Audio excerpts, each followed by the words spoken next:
Hi guys, welcome back to Real Estate Informed. My name is Kevin, and today I want to talk about how this pandemic will really show you who were the real investors versus people who were just, just kind of in the water, but they weren't really swimming.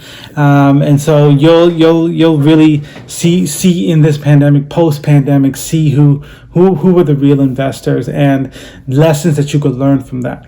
This is like a saying, I think Warren Buffett said it or something, but he said that like when the tide rolls out, that's when you'll know who was swimming naked. That's exactly what it is. The tide's rolling out right now, and you'll know the strong real estate investor versus the weak real estate investor. This pandemic will prove to you that who was really investing and who was doing it right and who was doing it the wrong way. I mean, pre-pandemic, there's so many investors in this game. There's people buying duplexes and, in the Seattle area, overinflated area. I've seen people with a duplex that makes $1,500 each side, $3,000 combined, up for sale for $700 something thousand, and people buying it with 10% down, which is like there's no cash flow. You would probably have to put in $500 to $1,000 a month just to run it. So I don't understand how these people were investing, and these were the type of investors that were causing the prices of real estate just to keep climbing. Duplexes were selling for ridiculous amounts of money where nobody could cash flow on them, and I guess people were just banking on appreciation. A lot of people were just buying them at $700, selling them at $800 like 6 months later, and not doing anything to the property, not going in, raising the rents, not touching a single thing on the property, probably being out of state, you know what I mean? And then boom, selling it 6 months later for $100,000 more.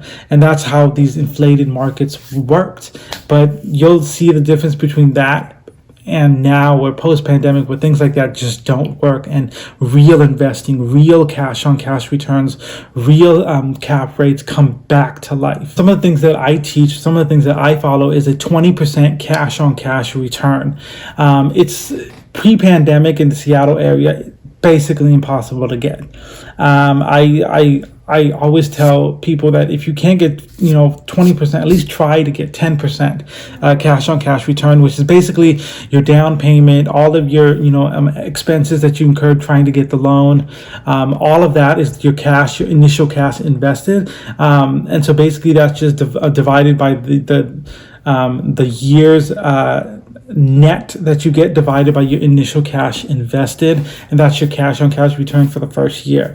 If it was like in the Seattle market, I adjusted my rates a little bit to 10% because the market was getting so ridiculous, like you weren't finding anything. I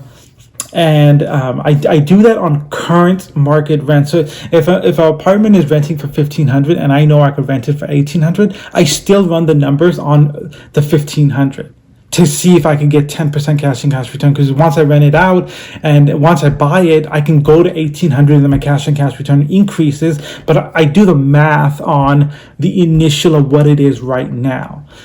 Because things like pandemics can happen, and so you have to be conservative in your investing. But now you'll see a lot of duplexes, a lot of fourplexes go into foreclosure because there was investors who were just so over leveraged. They bought fourplexes to where they were paying out of pocket $1,000 a month to own them, which doesn't make sense. That's not even an investment at that point.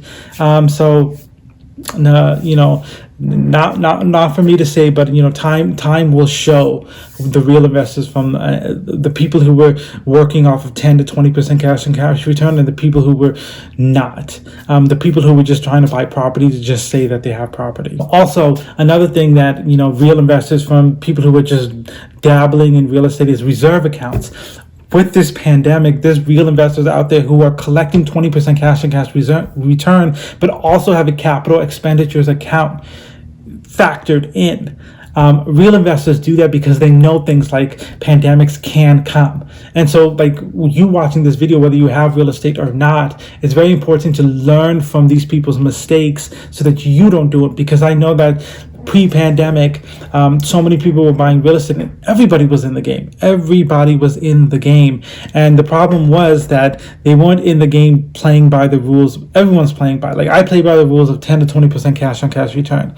They're not playing by those rules, so they were buying property that I simply would pass on because it wasn't making me the money. And I would look back at it and be like, man, how are they buying it? And they weren't even giving 20% down. They're giving like 10% down. Well, guess what? Now banks are constricting, and they're contracting, and they want a higher down payment. So the 10% thing is kind of out the window right now. But those people who have 10%, and now they're in a pandemic, they were giving $1,000 to run that property. How are they going to run it when we're at 30 million people unemployed? I'm sure there's going to be tenants in that fourplex that can't pay rent. What are they going to do? They're going to go into foreclosure, and you'll see the real estate investors versus the ones who were just in the water. Some things that I want you to look out for post-pandemic is properties that are not well taken care of, because real estate investors who have great cash flow, they keep up their property even in pandemics, because they were prepared for it, and that they were they understood that they needed at least a cushion so that that they could still run their property with even half the rents coming in.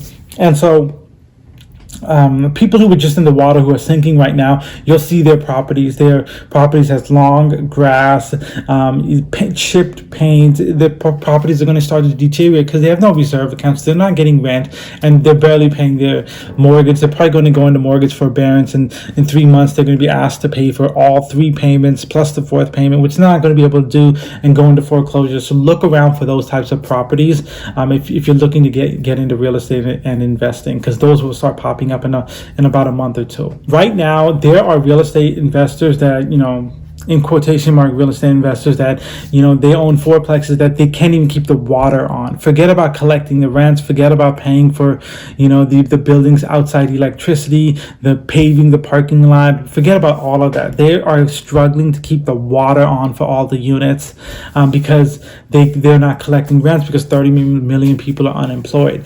That's what happens in real estate when you have inexperienced investors who don't play by the same rules as real estate investors play by.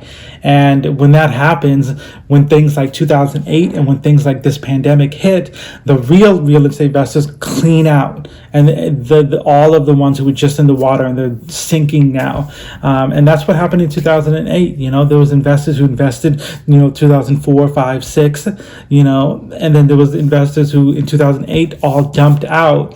And the same investors who were real estate investors still continue to buy property through 2008, 9, 10, because they know what they're doing, and they just want the cash on cash return, and they don't bank on appreciation. They don't bank on potential rents. They go off of what is going on now. Okay, guys, that's my video for today. Please thumbs up. If you liked it, please leave questions in the comments below, and I'll answer them on my next video. And please subscribe, because it really helps me out. And have a blessed day.